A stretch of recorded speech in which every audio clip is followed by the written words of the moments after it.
இந்த காலை வேளையிலும் தேவன் நம் மத்தியில் எழுந்தருளி இருக்கிறக்காய் நான் தேவனை ஸ்தோத்திரிக்கிறேன். எரேமியா தீர்க்கதரிசியின் புஸ்தகம் 17ஆம் அதிகாரம் 7ஆம் வசனம் நாம் வாசிக்க. கர்த்தர் மேல் நம்பிக்கை வைத்து கர்த்தரை தன் நம்பிக்கையாக கொண்டிருக்கிற மனுஷன் பாக்கியவான். கர்த்தர் மேல் நம்பிக்கை வைத்து கர்த்தரை தன் நம்பிக்கையாக கொண்டிருக்கிற மனுஷன் பாக்கியவான் என்று இங்கு சொல்லப்பட்டிருக்கிறது. இந்த பாக்கியவானாகிய இந்த மனிதனை ஒரு விருட்சத்தோடு அதுக்கு அடுத்த வசனம் ஒப்பிட்டு பேசுகிறது. இதை நாம் கடந்த நாட்களிலும் நாம் பார்த்தோம். ஒரு விருட்சம், ஒரு மரம் என்பதின் வேறு முக்கியத்துவம் வாய்ந்ததாக இருக்கிறது. நம்முடைய வாழ்க்கையிலே ஒரு பாக்கியவானாகிய ஒரு மனிதனை ஒரு மரத்தோடு ஒப்பிட்டு சொல்லும் பொழுது வேதம் அதன் வேர் முக்கியம் என்று சொல்லுகிறது. இதைதான் சங்கீதக்காரன் 1ஆம் சங்கீதத்திலும் எழுதுகிறார். அவன் நீர்க்கால்களின் ஓரமாய் நடப்பட்டு தன் காலத்தில் தன் கனியை கொடுத்து இலையுதிராத மரத்தை போல் இருப்பான். அவன் இரவும் பகலும் வேதத்தில் தியானமாய் இருக்கக்கூடிய ஒரு பாக்கியவானாக இருக்கிறான். ஆசீர்வதிக்கப்பட்ட ஒரு மனிதனாக இருக்கிறான். தேவனிடத்தில் நம்பிக்கை வைத்து தேவனுடைய வேதத்தின் மேல் தன் முழு சிந்தையும் வைத்து தேவன் மேல் நம்பிக்கையாக இருக்கக்கூடிய ஒரு மனிதனுடைய வாழ்க்கையிலே அவன் பாக்கியவானாக கருதப்படுகிறான். அவனுடைய வேர் எங்கே இருக்கிறது என்று நாம் பார்க்க வேண்டும். நம்முடைய வேர் எங்கே இருக்கிறது? நம்முடைய வேர் கிறிஸ்துவில் இருக்கிறதா, அல்லது நம்முடைய வேர் துன்மார்க்கத்தில் இருக்கிறதா? நம்முடைய வேர் உலகத்தில் அடிப்படையாக இருக்கிறதா? நம்முடைய வேர் பண ஆசையில் இருக்கிறதா என்பதையெல்லாம் நாம் சீர்தூக்கி பார்க்கும்படியாக நாம் இருக்கிறோம். நம்முடைய வேர் கிறிஸ்துவுக்குள் இருக்குமானால், நம்முடைய வேர் கிறிஸ்துவிலே இருக்குமானால் அது தண்ணீர் அண்டையில் நடப்பட்டது என்று கொண்டு வருகிறார். 8ஆம் வசனத்தில் அவன் தண்ணீர் அண்டையில் நடப்பட்டதும் கால்வாய் ஓரமாய் தன் வேர்களை விடுகிறதும். இங்கே இந்த தண்ணீர், இந்த கால்வாயின் தண்ணீர் நிறைந்த பகுதி என்பது இந்த தண்ணீர் வேதத்தையும் அவருடைய உபதேசத்தையும் அவருடைய அபிஷேகத்தையும் குறிக்கிறதாக இருக்கிறது என்பதை நாம் புரிந்து கொள்ள வேண்டும். கிறிஸ்துவில் நம்முடைய வேர் இருக்குமானால் நாம் நிலைத்திருக்கக்கூடிய இடத்துல இருப்போம். ஒரு மரத்துடைய பலம் என்பது வேர் தான். ஒரு மரத்துடைய அதனுடைய ஆரோக்கியம் அதன் வேரை சார்ந்து இருக்கிறது. அந்த மரத்தின் வேர் எப்படி இருக்கிறதோ அப்படிதான் மரம் நிற்கக்கூடிய இடத்தில் இருக்கிறது. காட்டு மரங்களை நாம் அறிந்திருக்கிறோம். ராட்சத செம்மரங்கள் இருக்கிறது. ஆப்பிரிக்கா கண்டத்திலே அதன் காடுகளிலே ராட்சத செம்மரங்கள் இருக்கிறது. அதன் உயரம் 150 அடி வரைக்கும் உயரம் உள்ள மரங்கள் இருக்கிறது. அது காட்டு தீயிலே அத்தனை சீக்கிரத்தில் மடிந்து போகிறதில்லை. ஏனென்றால் அது எவ்வளவு உயரம் இருக்கிறதோ அந்த அளவுக்கு அதனுடைய வேர்கள் உறுதியுள்ளதாக இருக்கிறது என்பதை நாம் தெரிந்து கொள்ள வேண்டும். ஒரு மரத்தின் வேர் தான் அதன் முக்கியமான பகுதியாக இருக்கிறது. நம்முடைய வேர் எங்கே இருக்கிறது? நாம் கிறிஸ்துவில் வேர் ஒன்று இருக்கிறோமா, அல்லது நாம் துன்மார்க்கத்தில் வேர் ஒன்று இருக்கிறோமா? பண ஆசை எல்லா தீமைக்கும் வேர் என்று வேதம் சொல்லுகிறது. நம்முடைய வேர் எதிலே இருக்கிறது என்பதை நாம் அறிந்திருக்க வேண்டும். நம்முடைய வேர் பகுதி எதில் இருக்கிறது என்பதை கொண்டுதான் நம்முடைய ஜீவியம் அங்கே கணிக்கப்படுகிறது என்பதை நாம் பார்த்து கொள்ள வேண்டும். நம்முடைய வேர் எதிலே இருக்கிறது? அது மிகவும் முக்கியமான ஒரு பகுதியாக இருக்கிறது. நம்முடைய ஆவிக்குரிய வேர்களை நாம் மேம்படுத்த வேண்டும் என்பதை நாம் கடந்த நாட்களிலும் பார்த்தோம். நம்முடைய ஆவிக்குரிய வேரை நாம் மேம்படுத்த வேண்டும் என்றால் 1ஆம் சங்கீதத்திலே 1 வசனத்திலே நாம் எவைகளை விட்டு பிரிய வேண்டும் என்றும் 2ஆம் வசனத்திலே நாம் எதோடு இணைய வேண்டும் என்றும் சொல்லப்பட்டிருக்கிறது. கடந்த வாரத்திலே அதை நாம் பார்த்தோம். எவைகளை விட்டு நாம் விலக வேண்டும்? நாம் துன்மார்க்கனை விட்டு, பாவியை விட்டு, பரியாசக்காரனை விட்டு நாம் விலக வேண்டும் என்பதை கடந்த வாரத்திலே பார்த்தோம்.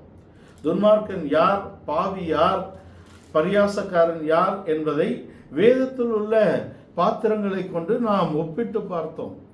நாம் வேதத்தின் அங்கே நேர்மறையான பாசிட்டிவான கேரக்டராக இருந்தாலும் சரி, நெகட்டிவான கேரக்டராக இருந்தாலும் சரி, அதை நாம் கிறிஸ்தவ ஜீவியத்தின் பயிற்சிக்காக அவைகளை நாம் பார்க்கிறோமே தவிர அவர்களை பின்பற்றுவதற்காக அல்ல என்பதை நாம் தெரிந்து கொள்ள வேண்டும், இல்லையா?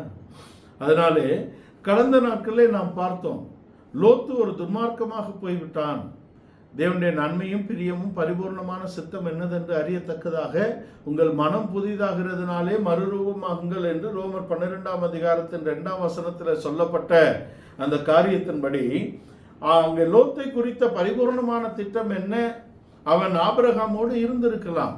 அது ஒரு பரிபூர்ணமான ஒரு வளர்ச்சியை அவனுடைய ஜீவியத்திலே கொடுத்திருக்கும். ஆனால் அவன் அதில் இல்லை.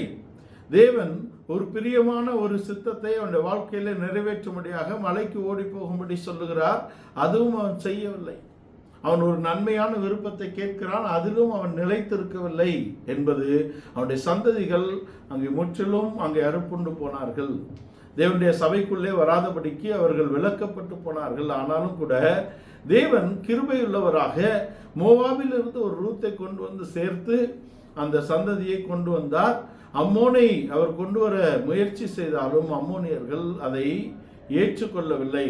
அம்மோனின் ராஜாவாகிய நாகாசை கொண்டு அவர் எவ்வளவோ கிரியை செய்து அங்கே நாகாசை சேர்க்கும்படியாக தாவீதை கொண்டு எவ்வளவோ கிரியை செய்தாலும் அதற்கு அவர்கள் ஒத்து வரவில்லை என்பது. தேவன் நம்முடைய வாழ்க்கையிலே செய்யக்கூடிய கிரியைகளுக்கு நாம் ஒப்பு கொடுத்தோமானால் நம்முடைய ஜீவியத்திலே ஒரு பரிபூர்ணமான தேவ சித்தத்துக்கு நாம் ஒப்பு கொடுக்கக்கூடிய இடத்திலே நம்முடைய ஜீவியம் நன்மையுள்ளதாக மாறும். ஆனால் அதை தெரிந்து கொள்ளக்கூடியதும் அதை தெரிந்து கொள்ளாமல் போகக்கூடியதும் நம்முடைய பக்கத்தில் இருக்கிறது. மனிதனுக்கு தெரிந்து கொள்ளக்கூடிய உரிமையும் ஒரு சுயாதீன சித்தத்தையும் தேவன் தந்திருக்கிறார். எதை தெரிந்து கொள்ளுகிறோம்? நம்முடைய வாழ்க்கையிலே நாம் எதை தெரிந்து கொள்ளுகிறோம்? தேவ பக்தி உள்ளவர்களாக வாழும்படி தெரிந்து கொள்ளுகிறோமா, அல்லது நம்முடைய ஜீவியத்தை நாம் விரும்பினபடி செய்வதற்கு தெரிந்து கொள்ளுகிறோமா? நம்முடைய வேறு எதிலே இருக்கிறது?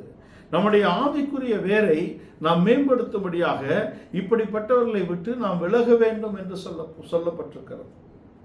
வேறுபாடு என்பது கிறிஸ்தவ ஜீவியத்தின் அடிப்படை. பரிசுத்தம் என்று சொன்னாலே செட் அப்பார்ட், வேறு பிரிக்கப்பட்டவர்கள். பூமியிலிருந்தும் மனிதர்களிலிருந்தும் தேவன் நம்மை வேறு பிரித்திருக்கிறார். நாம் இந்த பூமியில இருந்தாலும் கூட நம்முடைய இயங்கு சக்தி பரலோகத்தில் இருக்கிறது. நாம் அவரோட கூட உயிரோட எழுப்பப்பட்டு உன்னதங்களிலே உட்கார வைக்கப்பட்டிருக்கிறோம் என்று எபேசியர் 2ஆம் அதிகாரத்திலே அவர் கொண்டு வருகிறார் 7ஆம் வசனத்தில். நாம் அவரோட கூட உன்னதங்களில் இருந்து இயங்கக்கூடிய இடத்தில் அன்பின் குமாரனின் ராஜ்யத்துக்குள்ளே கொண்டு வரப்பட்டிருக்கிறோம் என்று கடந்த வாரத்தில் நாம் பார்த்தோம். இருளின் அதிகாரத்திலிருந்து நம்மை தேவன் விடுதலையாக்கி தம்முடைய அன்பின் குமாரனின் ராஜ்யமாகிய புதிய ஏற்பாட்டின் திருச்சபைக்குள்ளே நம்மை கொண்டு வந்திருக்கிறார். இது கிறிஸ்துவின் சரீரமாகிய சபை. இதிலே நாம் தனித்தனியாக அவயவங்களாகவும் ஒன்றிணைந்த கிறிஸ்துவின் சரீரமாகவும் இருக்கிறோம் என்று சொல்லப்பட்டிருக்கிறது. அப்ப கிறிஸ்துவின் சரீரமாகிய சபைக்கு கிறிஸ்துவின் சரீரத்தின் அவயவமாக இருக்கக்கூடிய நம்மை ஒரு விருட்சத்தோடு ஒப்பிடும்போது நம்முடைய வேர் கிறிஸ்துவிலே இருக்க வேண்டும். கிறிஸ்துவின் வேருக்கும் சாருக்கும் உடையவர்களாக நாம் மாற்றப்பட்டு இருக்க வேண்டும். அதற்கு இந்த துன்மார்க்கர் என்ற அனுபவத்தில் இருப்பவர்களை விட்டு நாம் பிரிந்திருக்க வேண்டும். இந்த பாவி என்ற இடத்திலிருந்து நாம் பிரிந்திருக்க வேண்டும். இந்த பரியாசக்காரன் என்ற இடத்திலிருந்து பிரிந்திருக்க வேண்டும். ஏசாவை பாவி என்று சொல்லுகிறோம். ஏசாவை பாவி என்று வேதம் அட்ரஸ் பண்ணுது இல்லையா? ஒருவேளை கஞ்சிக்காக தன்னுடைய சேஷ்டபுத்திர பாகத்தை விற்று போட்ட பாவி என்று அவனை குறிப்பிடுகிறது. அவன் பின்பு அவன் கண்ணீர் விட்டு அழுதாலும் மனமாறுதலை அவன் காண முடியாதபடிக்கு அவனுடைய ஜீவியம் முடிவடைந்து விடுகிறது. இஸ்மவேலை ஒரு பரியாசக்காரனாக நாம் கடந்த வாரத்தில் பார்த்தோம். இந்த 3 பேரை விட்டும் நாம் பிரிய வேண்டும். பிரிகிறது மாத்திரமல்ல, 2வது வசனத்திலே நாம் எங்கே இணைய வேண்டும் என்று இருக்கிறது. 2ஆம் வசனம் வாசிங்க. 2வது வசனத்திலே நாம் எங்கே சேர வேண்டும் என்று இருக்கிறது. சங்கீதம் முதலாம் சங்கீதம் நமக்கு மனப்பாடமாக இருக்கிறது. அதன் முதல் வசனத்திலே நாம் பிரிய வேண்டும், 2ஆம் வசனத்திலே நாம் சேர்க்கப்பட வேண்டும். கர்த்தருடைய வேதத்தில் பிரியமாய் இருந்து இரவும் பகலும் அவருடைய வேதத்தில் தியானமாய் இருக்கிற மனுஷன் பாக்கியவான். இவன் தான் பாக்கியவான். அவன் வேதத்தோடு தன்னை இணைத்து கொண்டு இரவும் பகலும் வேதத்தில் தியானமாய் இருக்கக்கூடிய ஒரு மனிதனாக இருக்க வேண்டும். அவன் தேவனோடு தன்னை இணைத்துக் கொள்ளக்கூடிய இடத்தில் தான் அவனை பாக்கியவான் என்று சங்கீதக்காரர் சொல்லுகிறார். நாம் கிறிஸ்துவில் நாம் வேறு கொண்டு இருக்க வேண்டும்.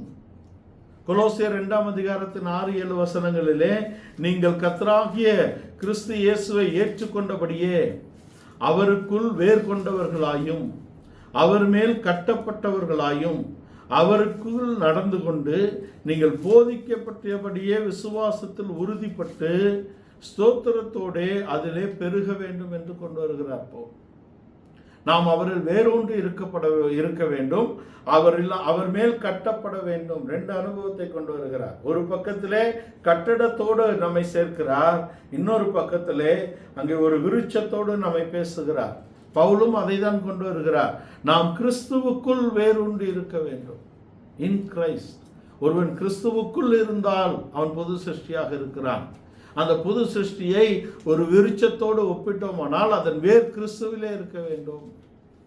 அதை ஒரு கட்டடமாக நாம் ஒப்பிடுவோமானால் அதன் மூளைக்கல் கிறிஸ்துவாக இருக்கிறார். போடப்பட்ட மூளைக்கல் ஆகிய கிறிஸ்துவை அல்லாமல், போடப்பட்ட அஸ்திபாரம் ஆகிய கிறிஸ்துவை அல்லாமல் வேறொரு அஸ்திபாரமும் மூளைக்கல்லும் இல்லை.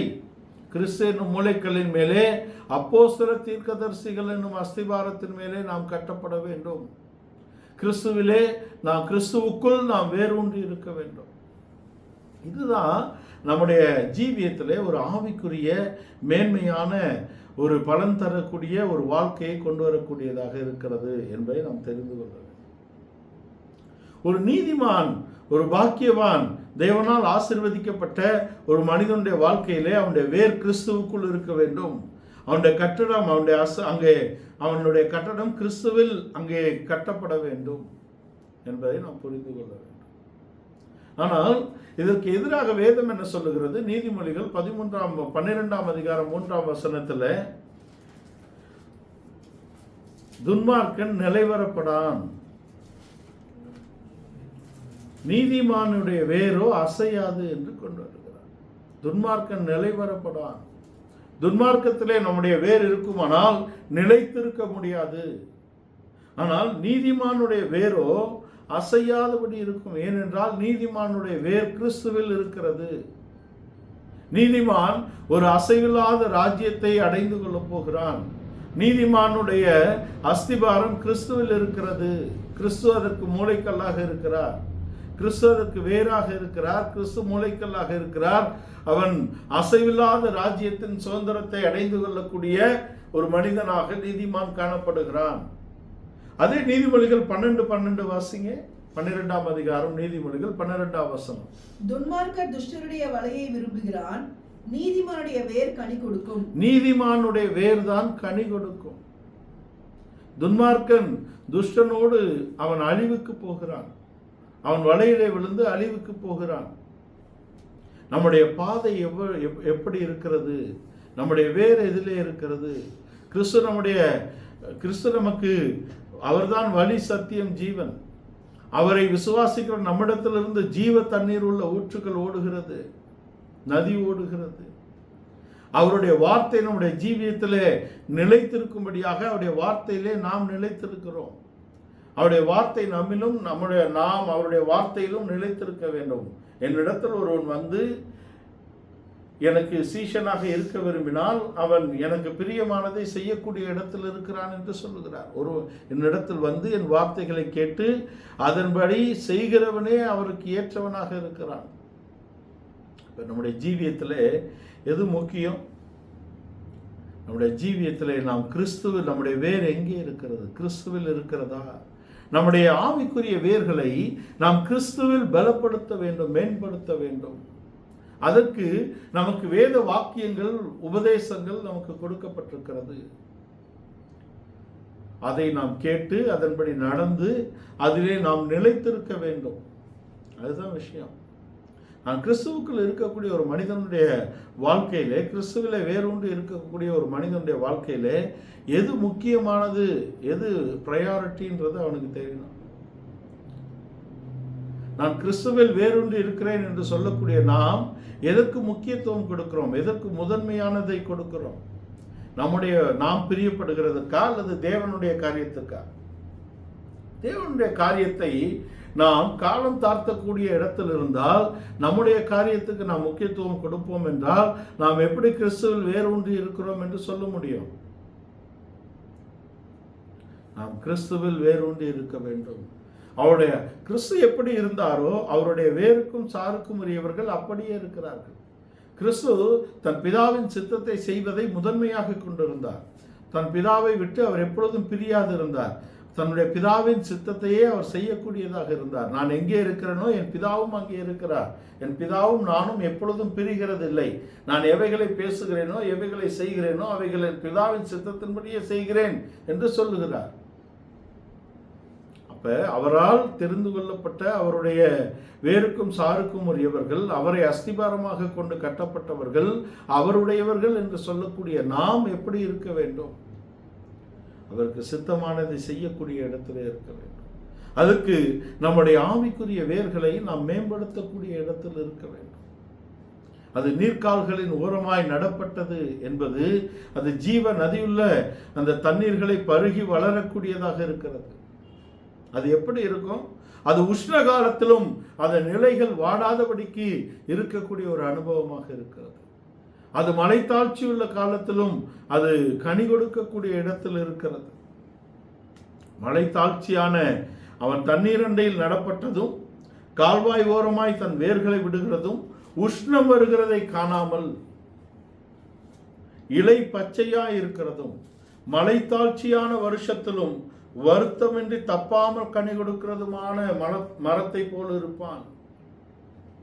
உஷ்ணம் வருகிறது என்பது சோதனை காலத்திலே கூட நாம் அசையாமல் இருப்பது. பாபிலோனிலே இருந்த யூதா சகோதரர்கள் சோதனையிலே அவர்கள் துவண்டு போய்விடவில்லை. குழப்பமான ஒரு தேசம், அவர்களுடைய அடையாளங்கள் மாற்றப்பட்டிருக்கிறது. பாபிலோனிய தெய்வங்களின் பெயர்கள் அவர்களுக்கு சூட்டப்பட்டிருக்கிறது. அவர்கள் விருத்தியடையாதபடிக்கு அவர்களுடைய சரீரத்திலும் மாறுதல்கள் கொண்டு வரப்பட்டிருக்கிறது. ராஜாவின் போஜனம் அவர்களுக்கு கொடுக்கப்பட்டது, ஆனால் அதை வேண்டாம் என்று அவர்கள் சொல்லிவிட்டார்கள். உலகத்தினால் தங்களை கரைப்படுத்திக் கொள்ளவில்லை, அவர்கள் பாபிலோனின் காரியங்களினால் தங்களை கரைப்படுத்திக் கொள்ளவில்லை. பாபிலோனிலும் தேவ சித்தம் செய்யக்கூடிய இடத்திலே அவர்கள் ஜாக்கிரதையாக இருந்தார்கள். தேவ பக்திக்குரியவைகளை முதன்மையாக அவர்கள் வைத்திருந்தார்கள். ஆனால் அவர்களுடைய சோதனையிலே அவர்கள் பெண் வாங்கவில்லை.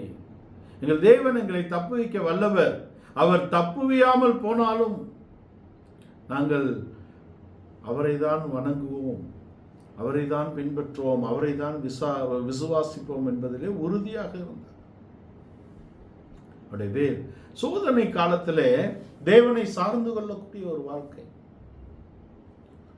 அங்கே கையெழுத்து ஆன பின்பும், ராஜா கட்டளையிட்டு கையெழுத்து ஆன பின்பும் முன் அவன் செய்து வந்தபடியே பலகணிகளை எருசலேமுக்கு நேராக திறந்து அவன் எப்பொழுதும் செய்து வந்தபடியே தேவனை தொழுது கொண்டு வந்தான். அதனால்தான் அவன் சிங்கத்துக்கு தப்புவிக்கப்பட்டான். தேவன் நம்முடைய பிரச்சனைகளுக்கு முன்பாக நம்மை தப்புவிக்க வேண்டும் என்று நினைப்பது அல்ல, பிரச்சனைகளின் ஊடாக நாம் ஜெயத்தை பெற்றுக்கொள்ள வேண்டும் என்று தேவன் விரும்புகிறார்.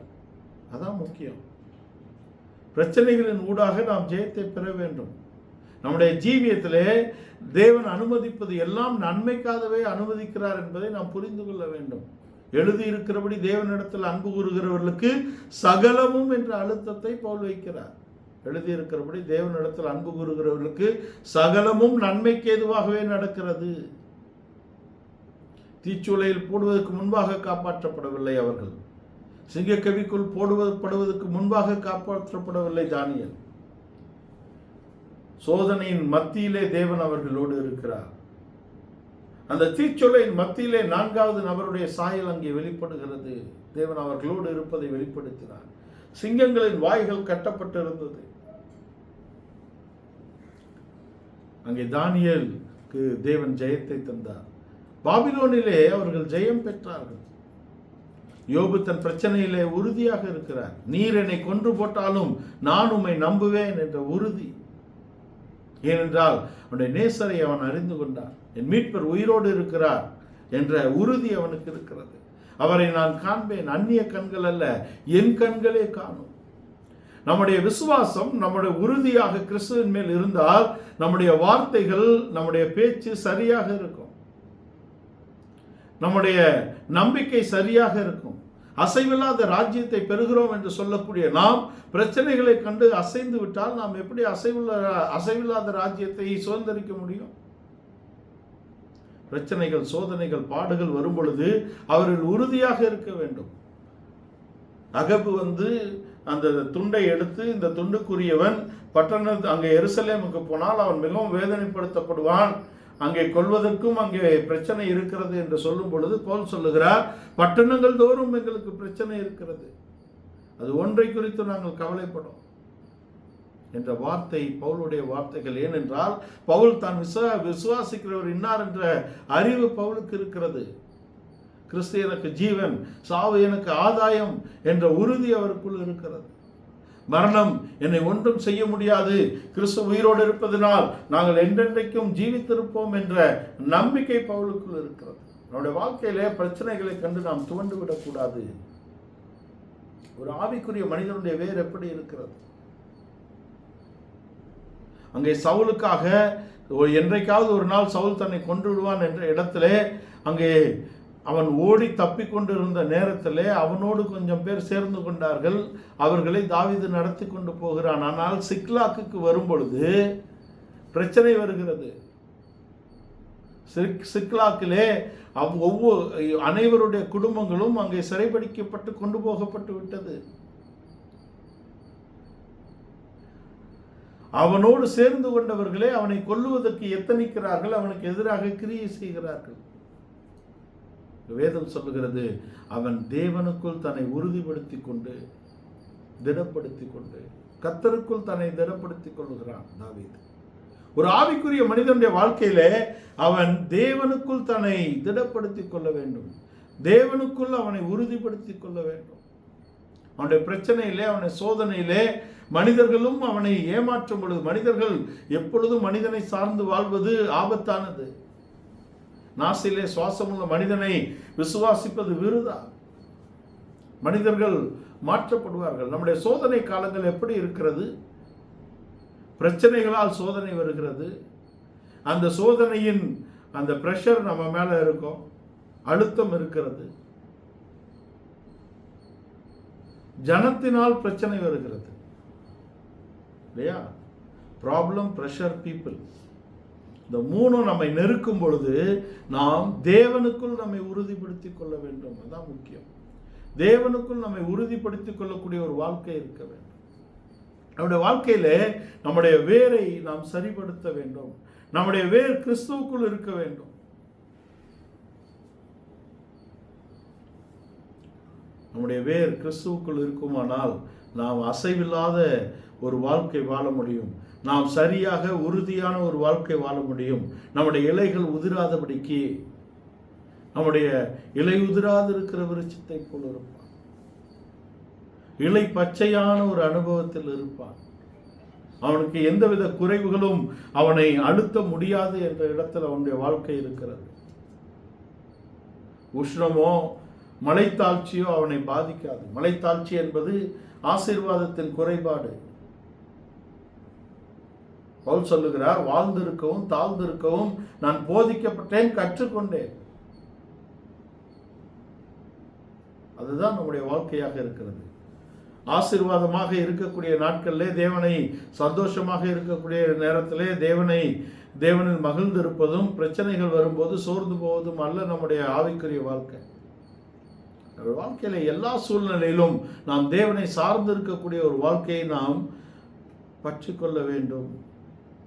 இரவு பகலும் தேவனுடைய வேதத்தில் தியானமாய் இருக்கக்கூடிய ஒரு மனிதனுடைய வாழ்க்கையிலே எந்தவித பிரச்சனையும் அவனை ஒன்றும் செய்ய முடியாது என்பதை நாம் தெரிந்து கொள்ள வேண்டும். எந்த சிக்ஷையும் தற்காலத்திலே அது எப்படி இருக்கிறது? அது தற்காலத்திலே சந்தோஷமா இருக்காது. எந்த சிக்ஷையும் தற்காலத்தில் அது சந்தோஷமாக இருக்காது. அது பிற்காலத்தில் நீதியாக சமாதானத்தின் பலனை தரும் என்று எபிரேயர் நிருபக்காரர் எழுதுகிறார். எபிரேயர் 12:14. அப்ப நாம் நம்முடைய வேர், ஆவிக்குரிய வேரை உறுதிப்படுத்தும்படியான சோதனைகளை தேவன் அனுமதிக்கிறார். அழிந்து போகிற பொன்னே சோதிக்கப்படுகிறதே, உங்கள் விசுவாசம் சோதிக்கப்படும். அந்த சோதனை நம்மை மேம்படுத்துவதற்காக தேவன் அனுமதிக்கிறார் என்பதை நாம் தெரிந்து கொள்ள வேண்டும். யோவான் 15ஆம் அதிகாரத்தில் முதல் வசனத்தை வாசித்தால், களைகளை அங்கே இல்லை, மத்தேயு 13ஆம் அதிகாரத்திலே களைகள் விதைக்கப்படுகிறது. கோதுமையும் இருக்கிறது, களையும் இருக்கிறது.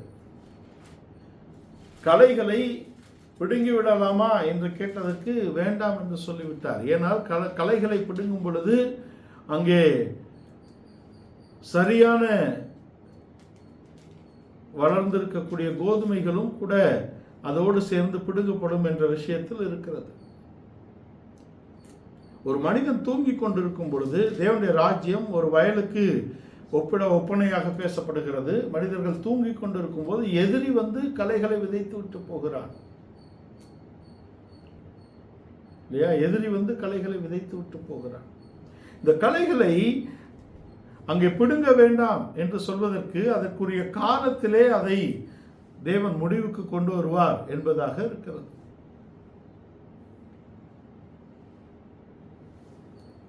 இல்லையா? களைகள் என்பது அது நம்முடைய வாழ்க்கையில் வரக்கூடிய பிரச்சனைகள். சத்துரு அதை விதைத்து போகிறான். அதை சத்துரு விதைத்து போகிறான். எப்பொழுது? மனிதர்கள் தூங்கும் பொழுது அதை விதைத்து விட்டு போகிறான். இந்த களைகள் நம்முடைய வாழ்க்கையிலே முளைப்பு, அந்த களைகள் வருவதற்கு நம்ம எந்தவித பிரயாசமும் பட வேண்டிய அவசியம் இல்லை. அதுவா வளரும். நல்ல நல்ல காரியங்களை வளர்ப்பதற்கு தான் பிரயாசப்பட வேண்டும். ஒரு கோதுமையை வளர்ப்பதற்கு பிரயாசப்பட வேண்டும். ஒரு கனி தரக்கூடிய செடியை வளர்ப்பதற்கு பிரயாசப்பட வேண்டும். ஆனால் இந்த களைகள் தானாக விளையக்கூடிய இடத்தில் இருக்கிறது. இந்த களைகள் நம்முடைய வாழ்க்கையிலே எப்படி வருகிறது என்பதை நாம் விழிப்பாக இருந்து அந்த களைகளை நம்மை விட்டு நீக்கக்கூடிய இடத்தில் இருக்க வேண்டும். சத்துரு விதைக்கக்கூடிய களைகள் நம்முடைய ஆவிக்குரிய வளர்ச்சியை தடுக்கக்கூடிய இடத்தில் இருக்கிறதா என்று பார்த்து அதை நாம் சரி செய்ய வேண்டும். அதுக்கு முன்பாக அந்த மத்திய 13ஆம் அதிகாரத்திலே விதைக்கிறவனுடைய அந்த ஓமையை சொல்லுகிறார். வசனம் தான் அந்த விதை, நம்முடைய இருதயம் தான் அந்த நிலமாக கருதப்படுகிறது. நல்ல நிலத்தில் விதைக்கப்படுகிறது, வழி அருகே விதைக்கப்படுகிறது, முள்ளுள்ள இடங்களில் விதைக்கப்படுகிறது, கல்லுள்ள இடங்களில் கடினமான நிலத்திலே விதைக்கப்படுகிறது. இவைகளின் பலன் எப்படி இருக்கிறது என்று நாம் அறிந்திருக்கிறோம். வழி அருகே விழுந்த விதைகள் பறவைகளால் அது எடுக்கப்பட்டு விடுகிறது. பறவைகள் வந்து அதை பட்சித்து போட்டது. நம்முடைய வாழ்க்கையிலே வசனம் விதைக்கப்படுகிறது. அதை நாம் இருதயத்திலும் மனதிலும் வைத்து காத்து கொள்ளக்கூடிய அனுபவம் இருக்க வேண்டும். பறவைகள் பலவிதமான காரியங்கள் வந்து அந்த விதையை பட்சிக்கக்கூடிய இடத்தில் இருக்கிறதா? கற்பாறை உள்ள இடங்களில் இருக்கிறது, ஆழமான வேர் தரவில்லை. சிலருடைய வாழ்க்கையில, ஆவிக்குரிய வாழ்க்கையிலே அவர்கள் காட்டக்கூடிய முனைப்பு உடனே வளர்ந்து பெருகிவிடும்படிக்கு அவர்கள் பிரயாசப்படக்கூடிய இடத்தில் இருப்பார்கள். ஆனால் வேர் சரியாக இல்லாததினால் அவருடைய வாழ்க்கை நிலைத்திருப்பது இல்லை. அறிவு சார்ந்து வேதத்தை கற்றுக்கொள்ளக்கூடியவர்கள் அநேகர் இருக்கிறார்கள். பல பாஷைகளை கற்றுக்கொள்ளுகிறார்கள், அதில் ஆராய்ச்சி பண்ணுகிறார்கள். அதனால் பிரயோஜனம் என்ன? அறிவுதான் பெருகுகிறதே தவிர அவைகள் வாழ்க்கையில் அனுபவமாக்கப்படுகிறதா? அதுதான் முக்கியம். கற்று தேர்ந்தவனாக இருப்பதனால் ஆவிக்குரிய வாழ்க்கைக்கு பிரயோஜனம் இல்லாத ஒரு கற்று தேர்ந்த வாழ்க்கை அது சரியானதாக இருக்க முடியாது. அவருடைய முனைப்பு சரீர பிரகாரமாக அவர்கள் காட்டக்கூடிய முனைப்பு ஆவிக்குரிய ரீதியிலே இல்லாவிட்டால் அந்த வாழ்க்கை எதுக்கு? வெயில் ஏறிய போது அவைகள் எல்லாம் தீர்ந்து போய்விட்டது. பிரச்சனைகள் வரும்போது கிறிஸ்துவை விட்டு பின்வாங்கி விடுகிறவர்கள் அநேகர் இருக்கிறார்கள். ஏனென்றால் அவர்களுடைய வேர் சரியாக இல்லை. அவர்கள் வசனத்தில் தங்களை உறுதிப்படுத்திக் கொள்ளவில்லை. கிறிஸ்துவிலே அவர்களுடைய வேர் இல்லை. அபிஷேகத்தின் நிறைவினால் தங்களை காத்துக்கொள்ளக்கூடிய அனுபவம் இல்லாட்டி அது எப்படி போய் முடியும்? பவுல் சொல்லுகிறார், அவர்கள் பிரபஞ்சத்தின் மேல் மனதை வைத்து பின்வாங்கி போனார்கள். இமேனியும் அலெக்சாந்தரும் அப்படிப்பட்டவர்கள். இந்த பிரபஞ்சத்தின் மேல் ஆசை வைத்து அவர்கள் பின்வாங்கி போனார்கள். இம்மைக்காக கிறிஸ்துவினிடத்தில் வருகிறவர்கள் தங்கள் பிரச்சனைக்கு வருவாங்க. தங்களுடைய பிரச்சனைகளுக்காக வருவார்கள், தங்கள் வாழ்க்கையில் இருக்கக்கூடிய குணக்கேடுகளுக்காக வருவார்கள். ஆனா அவங்களை கண்டிக்கவும் கூடாது. அவர்களை கண்டித்து சரி செய்யக்கூடிய வேலையில் இருக்கக்கூடியவர்கள் அவர்களால் நிராகரிக்கப்படுகிறார்கள். பெரும்பாலான போதகர்கள் தங்களுடைய ஜனத்தால் நிராகரிக்கப்படுகிறதுக்கான காரணம் என்ன என்றால் அது அவர்களுடைய உத்தியோகமாக இருக்கிறது. கரெக்ஷன்ஸை சொல்லும்போது எத்தனை பேர் எடுத்துக்கொள்ளுகிறாங்க? கரெக்ஷன்ஸை சொல்றவங்களை எத்தனை பேர் விரும்புகிறாங்க? விரும்ப மாட்டார்கள். அதிலிருந்து விலகுவதற்கு தந்திரமான வார்த்தைகளை பேசுவார்கள். ஐயோ இவ்வளோ பேசுறீங்களே, இதுக்கெல்லாம் நான் தகுதியானவனே இல்லை அப்படின்னு சொல்லி விலகி போய் விடுவார்கள். பிரிந்து போகிறவன் தன் இச்சையின்படி நடக்க பார்க்கிறான், அவன் அழிவுக்குரியவனாக இருக்கிறான். அவன் நீதிமான்களுடைய சபையிலே நிலைத்திருக்க முடியாது. ஏனால் அவனுடைய சுயம், அவனுடைய ஆதாம் இன்னும் சாகவில்லை. அவனுடைய பழைய மனிதன், புறம்பான மனிதன் இன்னும் சாகவில்லை. மாயமான தாழ்மை, மாயமான பரிசுத்த வாழ்க்கை நம்மை நிலைநிறுத்தாது. வெளிப்படையான பரிசுத்த வாழ்க்கை அது சரிப்பட்டு வராது. வேதபாரகர் பரிசேயரை பார்த்து நீங்கள் வெள்ளையடிக்கப்பட்ட கல்லறை என்று சொல்லுகிறார். உள்ளே நாற்றம் தான் இருக்கிறது, உள்ளே பிணம் தான் இருக்கிறது, உள்ளே செத்த நிலவரம் தான் இருக்கிறது.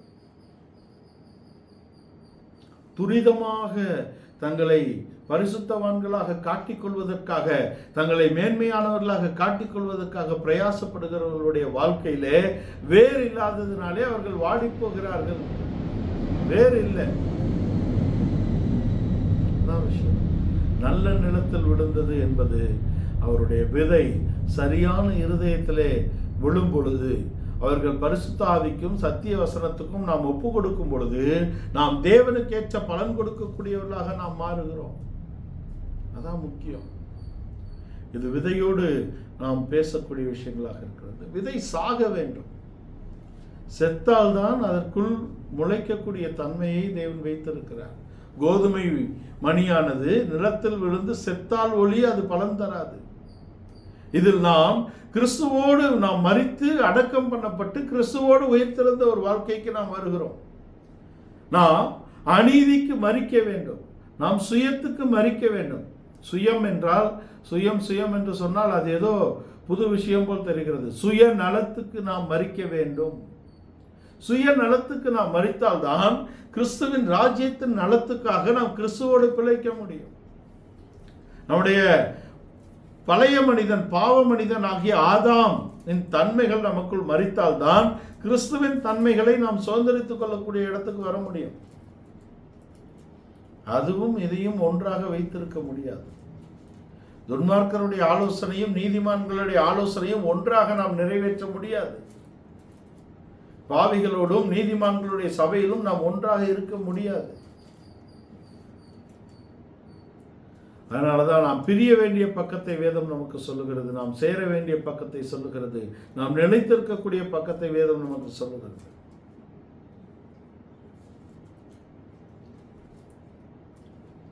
அநேக விஷயங்களை அவர் ஓமையாக சொன்னாலும் அதை சீஷர்களுக்கு விளக்கி சொன்னார். இந்த விதையின் காரியத்திலே அவர்கள் நிலத்தில் விழுந்து பலன் தரக்கூடிய விதைகளாக நாம் இருக்க வேண்டும் என்று தேவன் விரும்புகிறார். அதுக்கு அதை முடித்த தருணத்தில் சொல்லுகிறார், கேட்கிறதுக்கு காதுள்ளவன் கேட்க கடவன். ஏன் அதை சொல்றாரு? கேட்கிறதுக்கு காதுள்ளவன் கேட்க கடவன் என்பது உணர்வுள்ள செவிகளை உடையவர்களாக இருக்க வேண்டும். சிலர் கடைசி காலத்தில் எப்படி இருக்காங்க? செவித்தினவுள்ளவர்களாய் இருந்து தங்களுக்கு ஏற்றபடி பேசுகிற கூட்டங்களுக்கு தான் போவாங்க. அவன் விரும்புகிற, அவன் விசுவாசிக்கிற அதை பேசினால் ஏற்றுக்கொள்வார்கள். அவர்களுக்கு விருப்பமில்லாத, அவர்களை கண்டிக்கக்கூடிய, அவர்களை சரி செய்யக்கூடிய தேவனுடைய வசனங்களில் அவர்கள் பிரியப்படுகிறது இல்லை. அவர்கள் செவித்துணர்வுள்ளவர்களாக இருந்து தங்களுக்கு ஏற்றவர்களை போதிக்கிறவர்களை தங்களுக்கு போதகர்களாக தெரிந்து கொண்டு அவர்கள் பின்னால் போகிறார்கள். கிறிஸ்துவின் உபதேசம் என்பது, அப்போஸ்தல உபதேசம் என்பது, கிறிஸ்துவை பற்றிய சத்தியம் என்பது, சத்தியம் நம்முடைய எண்ணங்களை வகையறுக்கக்கூடியதாக இருக்கிறது. நம்முடைய கணுக்களையும் ஊனையும் பிரிக்கக்கூடியதாக இருக்கிறது. நம்மை சரி செய்யக்கூடியதாக இருக்கிறது என்று எபிரேய நிருபக்காரர் 12ஆம் அதிகாரத்தில் எழுதுகிறார். அது சரி செய்யப்பட வேண்டும் என்றால் அது எப்படி இருக்க வேண்டும் என்று யோவான் 15ஆம் அதிகாரத்தில் சொல்லுகிறார். நானே திராட்சை செடி, நீங்கள் கொடிகள். ஒருவன் என்னில் நிலைத்திருந்து கனி கொடுக்கும்படியாக அவனை என்ன செய்ய வேண்டும் என்று சொல்லுகிறார். கிளை நறுக்கி அவனை சரி செய்ய வேண்டும். ஆங்கிலத்தில் ப்ரூனிங். ப்ரூனிங் கிளைகளை நறுக்கினால்தான் அந்த செடியில் இருக்கக்கூடிய கொடிகள் பலன் தரக்கூடியதாக இருக்கும். அதான் முக்கியம். யோவான் எழுதின சுவிசேஷம் 15ஆம் அதிகாரத்தில்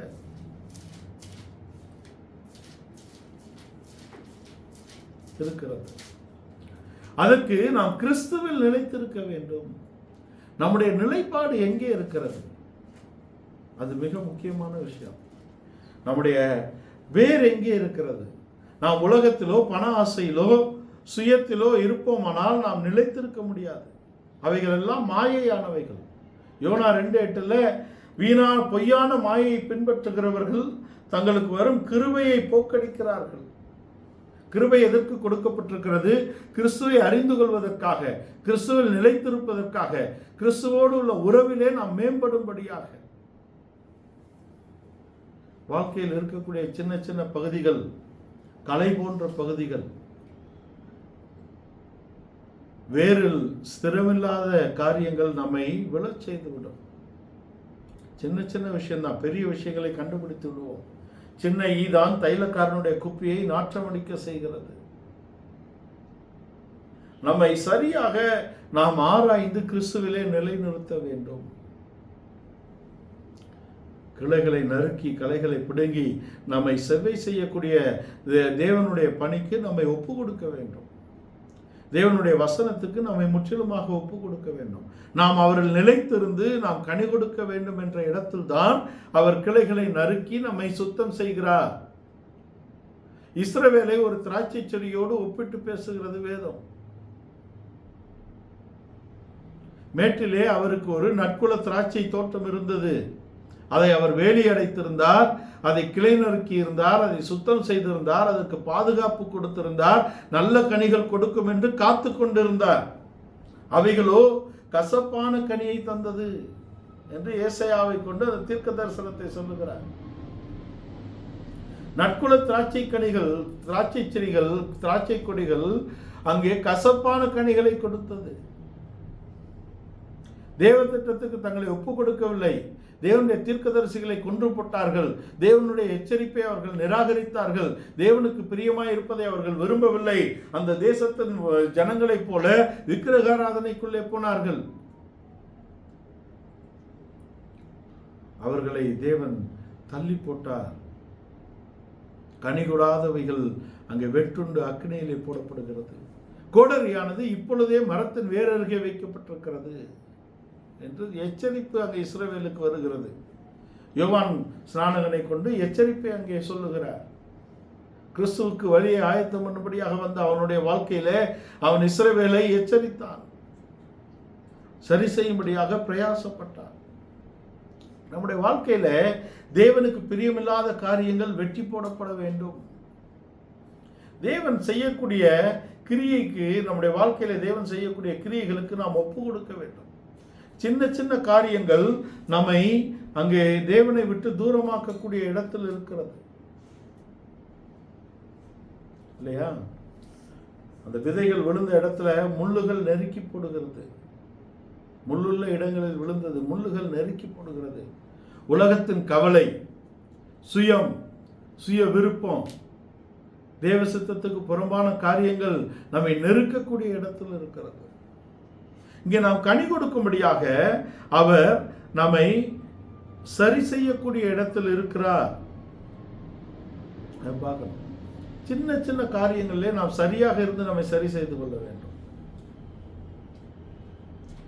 19ஆம் சங்கீதத்தில் அவருடைய வசனம் என்னை எச்சரிக்கிறது என்று கொண்டு வருகிறார். அவைகளால் அடியேன் எச்சரிக்கப்படுகிறேன், அவைகளை கை கொள்ளுகிறதுனால் மிகுந்த பலன் உண்டு என்று கொண்டு வருகிறார். அதனாலே அவனுக்கு என்ன கிடைத்தது? தன் பிள்ளைகளை உணரக்கூடிய இடத்துக்கு அவன் வருகிறான். பிள்ளைகள், முதலாவது பிள்ளை, தன் பிள்ளைகளை உணர்கிறவன் யார்? அடுத்தது, மறைவாக கிடக்கும் பிழைகளிலிருந்து என்னை சுத்திகரியும் என்று சொல்லுகிறார். மறைவான குற்றங்களிலிருந்து அவனை சுத்திகரிக்க சொல்லுகிறார். துணிகரமான பாவங்கள் என்னை விலக்கி காக்கும்படியாக கேட்கிறான். துணிகரமான பாவங்களுக்கு, அது பாவம் என்று தெரிந்தும் செய்யக்கூடிய துணிகரமான பாவங்களுக்கு என்னை விலக்க வேண்டும் என்று சொல்கிறான். அவைகள் என்னை ஆண்டு கொள்ளக்கூடாது. அப்பொழுது நான் பெரும் பாதகத்துக்கு தப்பி வைக்கப்படுவேன், நீங்களாய் தப்பி இருப்பேன்.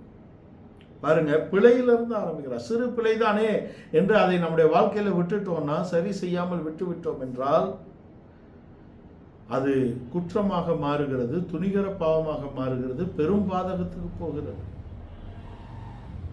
நாம் கிறிஸ்துவில் நிலைத்திருக்க வேண்டும். அந்த சங்கீதத்தின் கடைசி வசனம் என்ன? என் கண்மலையும் என் மீட்பருமாகிய கர்த்தாவே, என் வாயின் வார்த்தைகளும் என் இருதயத்தின் தியானமும் உடைய சமூகத்தில் பிரீதியாக இருப்பதாக என்று சொல்கிறார். தேவனுக்கு பிரியமான ஒரு வாழ்க்கை. நாம் எதற்கு நம்முடைய வாழ்க்கையில முக்கியத்துவம் கொடுக்கிறோன்றது தான் நம்மை உருவாக்குகிறது. சின்ன விஷயம் தானே, சரி பரவாயில்ல அப்படின்னு போனோம்னா அது குற்றத்துக்கும், அது துணிகரத்துக்கும், அது பெரும்பாதகத்துக்கும் போகும். நம்முடைய வாழ்க்கையில எதற்கு முக்கியத்துவம் கொடுக்கிறோம்? பொதுவாக நம்முடைய வாழ்க்கையில வேத வாசிப்பு, தேவனோடு உள்ள உறவு என்பதை காட்டிலும் முக்கியத்துவம் கொடுக்கக்கூடிய பகுதிகள் வேறு இருக்குமானால் அது மெதுவாக தேவனை விட்டு நம்மை பிரிக்கக்கூடிய இடத்திலே கொண்டு போகிறதாக இருக்கும். சிலருக்கு தங்களுடைய பர்சனல் டியூட்டிஸ் வச்சிருப்பாங்க. அது தேவனுடைய காரியத்தை விட மிக முக்கியமாக இருக்கும். அது இப்ப பெருசா தெரியாது. அது கொஞ்சம் கொஞ்சமாக தேவனை விட்டு நம்மை விலகி செய்யும். இந்த களைகளை குறித்து பார்க்கும்போது, மனிதர் தூங்கி கொண்டிருக்கும் போதுதான் களையை கொண்டு வந்து விதைத்து விட்டு போகிறான். அப்படின்னா என்ன? அவன் அக்கறையற்று இருக்கிறான். நெக்லிஜென்ஸ்.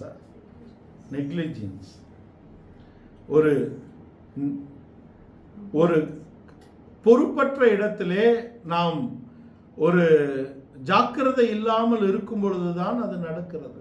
நம்முடைய வாழ்க்கையிலே நாம் ஜாக்கிரதையாக தேவனோடு உள்ள உறவை காத்துக்கொள்ள வேண்டும். அதான் முக்கியம்.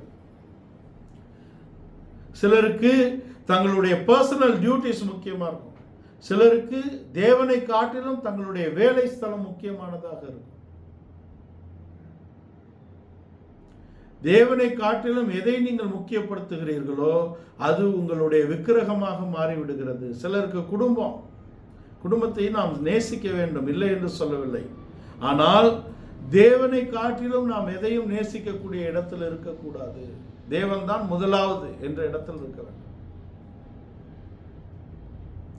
வேலையா இருக்கிறோன்றதுனால தேவ காரியத்தை தள்ளி போடுவது, தங்களுடைய பர்சனல், தங்களுடைய தனிப்பட்ட காரியங்களுக்காக தேவனுடைய காரியத்தை நாம் அசதியாக விட்டு விடுவது, இந்த அசதிதான் ஒரு கலையை உள்ளே கொண்டு வருகிறது. இந்த கலைகள் வருகிறதுனால என்ன அப்படின்னா, சரியான பயிர்கள் விளையாதபடிக்கு அதை பலகீனப்படுத்தக்கூடிய இடத்தில் இந்த கலைகள் கிரியை செய்கிறதாக இருக்கிறது. இது அந்த வயலோடு உள்ள ஓமையிலே சொல்லப்பட்டது. ஆனா நம்முடைய வாழ்க்கையிலே நம்மை திராட்சை கொடியாக காட்டுகிறார். அங்க யோவான் 15:1 நானே மெய்யான திராட்சை செடி, என் பிதா திராட்சை தோட்டக்காரர். என்னில் கனி கொடாது இருக்கிற கொடி எதுவோ அதை அவர் அறுத்து போடுகிறார். கனி கொடுக்கிற கொடி எதுவோ அது அதிக கனிகளை கொடுக்கும்படி அதை சுத்தம் பண்ணுகிறார். ஏன் சுத்தம் பண்ணப்படுகிறது? அதிக கனி கொடுக்கும்படியாக. தேவன் கெட்ட கிளைகளை மாத்திரமல்ல, சில நல்ல காரியங்களையும் அகற்றுகிறார். ஏனென்றால் அதை காட்டிலும் மேலான அனுபவத்திற்கு நாம் வரும்படியாக. சில காரியங்கள் நமக்கு நன்மையானதாக கூட இருக்கும். நன்மையானதை கூட தேவன் அங்கே களையக்கூடிய இடத்தில் இருக்கிறார். ஏனென்றால் அதை காட்டிலும் மேன்மையான ஒரு கனியை நாம் தரும்படியாக. அந்த கிளைகளை நறுக்கக்கூடிய கலையிலே இருக்கக்கூடியவர்கள், அவர்கள் நமக்கு புரியாதபடிக்கு சில நல்ல கிளைகளையும் அவர்கள் நறுக்குவதை நாம் பார்க்கலாம். ஏனென்றால் அது அதிக கனி கொடுக்கும்படியாக என்று சொல்லப்பட்டிருக்கிறது. நம்முடைய வாழ்க்கையிலே தேவனுக்கு நாம் முக்கியத்துவம் கொடுக்க வேண்டும். தெய்வீக அங்கே சரிபடுத்தலுக்கு நாம் ஒப்பு கொடுக்க வேண்டும். ஏன் நம்முடைய வாழ்க்கையில் இவ்வளவு பிரச்சனைகள், இவ்வளவு சோதனைகள், இவ்வளவு ஆசீர்வாத குறைவுகள் வருகிறது? ஏன் நம்மால் கனி கொடுக்க முடியவில்லை? ஏன் தேவனுக்கு பிரியமான வாழ்க்கையை நாம் செய்ய முடியவில்லை என்றால், தேவனை காட்டிலும் சில காரியங்களை நாம் முக்கியமாக பிடித்து வைத்துக் கொண்டு இருக்கிறோம். தெளிவான காரியங்களை வேதம் சொல்லுகிறது. சிலர் பரிசுத்தாவி நம்மளை நடத்துகிறார், நாம் தனிப்பட்ட முறையிலே ஆவிக்குரிய ரீதியில் இருக்கிறோம், சபை கூடுதல்லாம் எதுக்குன்னு நினைக்கக்கூடிய இடத்துல இருக்காங்க. வேதம் அதற்கும் எச்சரிப்பு கொடுக்கிறது. தேவனுக்கு நாம் முக்கியத்துவம் கொடுக்க வேண்டும். தேவ சபை கூடி வருதலுக்கு நாம் முக்கியத்துவம் கொடுக்க வேண்டும். சிலர் தங்களை தாங்களே மேய்த்துக் கொள்ளுகிறது போல நீங்கள் சபை கூடுதலை விட்டுவிடக்கூடாது என்று எச்சரித்திருக்கிறது நமக்கு. அதுதான் புத்தி சொல்ல வேண்டும் என்று சொல்லுகிறார். சபை கூடுதலை விட்டுவிடக்கூடாது. நாம் தேவனுக்குரியவைகளை செய்யாதபடிக்கு நாம் ஆசீர்வாதங்களை எதிர்பார்ப்பது என்பது முட்டாள்தனம். எழுத்தின்படியான ஆசீர்வாதங்கள் ஒருவேளை பூமியிலே கொடுக்கப்பட்டாலும் நம் ஆவிக்குரிய ரீதியிலே ஆசீர்வதிக்கப்படாமல் இருப்பது என்பது நம்முடைய நித்திய வாழ்வை குலைக்கக்கூடிய, நித்திய நம்பிக்கையை குலைக்கக்கூடிய இடத்துல இருக்கிறது என்றதை நம்ம தெரிஞ்சுக்கணும். ஏன் சிலருடைய வாழ்க்கையில ஆசீர்வாதங்கள் வருகிறதில்லை? அவருடைய பிரயாசங்கள் எல்லாம் விருதாவாக ஏன் போகிறது? தேவனுக்குரிய காரியத்திலே அவர்கள் சரியாக இல்லை. வேதம் சொல்லுகிறது, அவர்கள் தங்களுடைய பிரயாசத்தின் பலனை பொத்தலான பைகளிலே போடுகிறார்கள். அது ஒரு நாள் நிரம்ப போறதே கிடையாது. பல ஆசை வைத்திருப்பான், ஆகாயத்தில் பறப்பதற்கு கூட ஆசை வைத்திருக்கிறார். ஆனால் அதுக்கேற்ற காரியங்களை செய்யாதபடிக்கு அவன் எப்படி போக முடியும்? தேவனுக்குரியவைகளை நாம் முதன்மையாக வைத்திருக்க வேண்டும். தேவன் நம்முடைய வாழ்க்கையில் செய்யக்கூடிய காரியங்கள் ஒருவேளை நமக்கு புரியாதவைகளாக இருக்கலாம். ஆனால் அதன் பலனை, அதன் பிற்காலத்தை தேவன் அறிந்திருக்கிறார். யோவான் 13ல இயேசு பாதங்களை கழுவ வரும்போது பேதுரு வேணாங்கிறார். இயேசு அவனுக்கு பிரதியுத்தரமாக, நான் செய்கிறது என்னதென்று இப்பொழுது நீ அறியாய், இனிமேல் அறிவாய் என்று சொல்லுகிறார். அப்புறம்தான் பேதுரு சொல்றாரு, நீர் ஒரு காலம் என் கால்களை கழுவக்கூடாது. இவ்வளவு சொல்லி புரியல. அதுக்கப்புறம் அவர் சொல்றாரு, நான் காலை கழுவாவிட்டால் உனக்கு என்னிடத்தில் பங்கில்லைன்னு சொன்னதுக்கு அப்புறம் தான் அவர் புரிந்து கொள்ளுகிறார். தேவன் நம் வாழ்க்கையில் செய்யக்கூடிய பல காரியங்கள் நாம் இப்பொழுது அறிந்து புரிந்து கொள்ளக்கூடிய இடத்தில் இருக்காது. அதற்காக அதை நாம் நிராகரித்து விடக்கூடாது. வாழ்க்கையில தேவன் செய்யக்கூடிய காரியங்கள் எல்லாம் நன்மைக்கு எதுவாக செய்கிறார் என்பதை நாம் தெரிந்து கொள்ள வேண்டும்.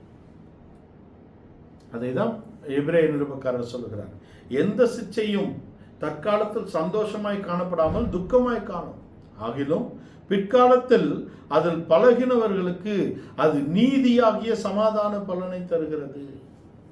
நம்முடைய வாழ்க்கையில தேவன் செய்யக்கூடிய எல்லா காரியங்களும் நன்மைக்கு என்பதை நாம் புரிந்து கொள்ள வேண்டும். சில நன்மையான காரியங்களையும் அவர் நம்முடைய வாழ்க்கையை விட்டு எடுத்து போடலாம்.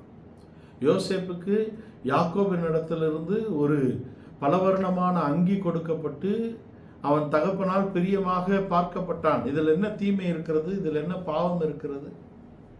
ஆனால் அந்த நன்மையான அந்த காரியம் சகோதரருக்குள்ளே கோபத்தை கொண்டு வந்து ஒரு கட்டத்திலே அது அவனை கொல்வதற்காக கூட போகிறார்கள். அந்த அங்கி அவனை விட்டு எடுக்கப்பட்டது. இதுக்கு எந்தவித காரணமும் இல்லை. தேவன் அவன் மேல் வைத்த திட்டம் நிறைவேறுவதற்காக அங்கே யோசேப்பை அவர் அங்கே அதற்கு அனுமதிக்கிறார், அந்த பிரச்சனைகளுக்கு அனுமதிக்கிறார். நீங்கள் பார்த்தால் யோசேப்போடு தேவன் இருந்தது போல் எங்கும் வெளிப்படையாக தெரியாது. அவன் கொல்லுவதற்கு அவன் சகோதரர்கள் முயற்சி செய்த போது தேவன் அவர்களை காப்பாற்றவில்லை, அவனை காப்பாற்றவில்லை. அவன் அடிமையாக விற்கப்பட்டான். போத்திபாரின் வீட்டில் நடந்த பிரச்சனைகளை பார்த்தாலும் கூட அவனோடு தேவன் இருந்ததாக பார்க்க முடியாது. ஆனால் ஒன்று வேதம் சொல்லுகிறது, தேவனுடைய வசனம் அவனை புடமிட்டது, தேவ சமூகத்தை அவன் காத்து கொண்டான். அதுதான் விஷயம். அங்கே எழுத்தின்படி பெட்டி இல்லை.